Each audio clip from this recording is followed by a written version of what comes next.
Here I am just north of Tularosa, New Mexico, filming a very modern irrigation system, and it's sprinkling right now, moving very slowly across the landscape, and it's watering what appears to be alfalfa. And of course this alfalfa is cattle field, so for those who eat meat, this is a good thing.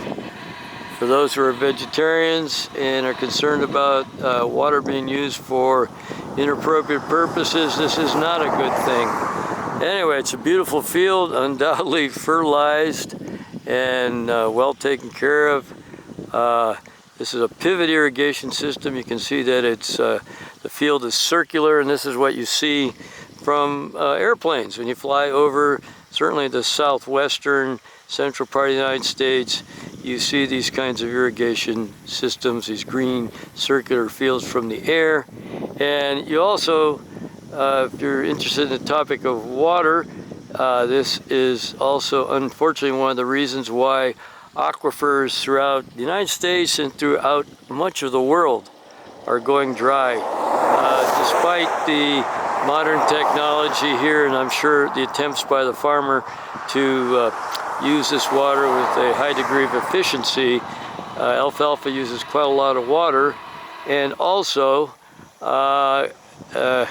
this particular crop, you can plant it several times a year depending on the agricultural zone you're in. In New Mexico they probably grow, I would imagine, 3 crops of alfalfa a year, at least 2, so you're using of precious groundwater year-round in this particular case. If we contrast that, I'm just going to walk to the other side of the road here quickly and look both ways. Cars are zipping by at about 65, 75 miles an hour.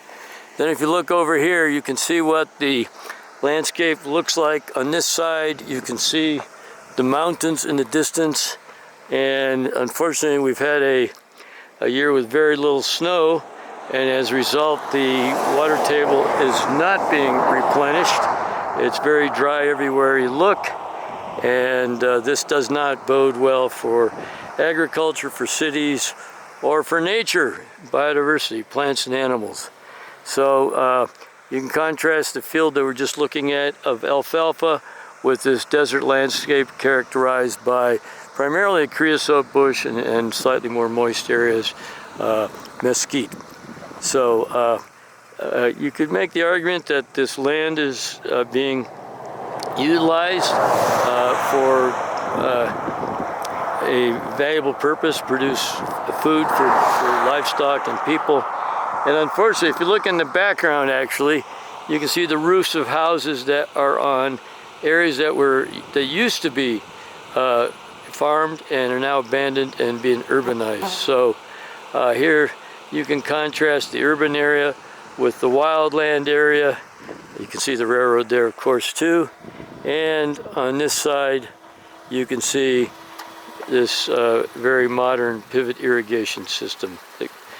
So signing out from north of Tularosa, New Mexico.